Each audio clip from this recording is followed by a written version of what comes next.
Judge, tomorrow, we are expecting a final comprehensive report from the committee overseeing implementation of the 10-point agenda on some of the issues that we are talking about here. And I can see some students here.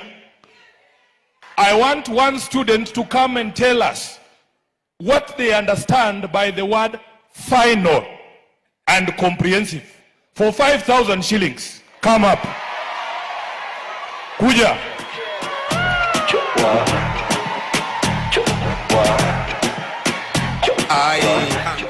I know you. I remember you. Can I have another mic? Have a chill. Tell us your name. My name is Charlene Mora from Kenswood Senior School. From? Kenswood Senior School.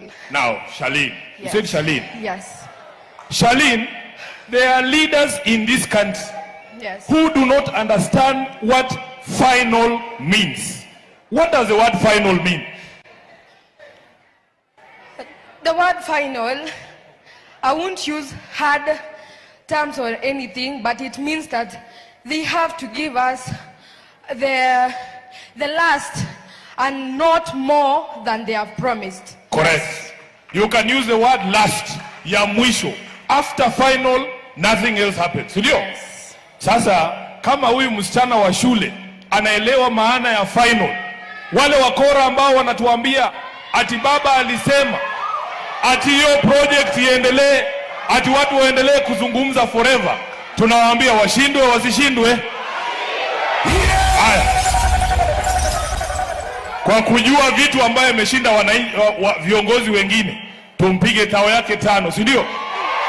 Leo ni Friday bwana. Kamsema wenda kase toto kike na ni bamba na ni we niko mavitu neza shukisha na we kama ni sema tumele shini tajani kame fall bugulu ako mabude mini kwa mabugulu. Asante. I want a handshake. You want a what? A handshake. A handshake. Sawa.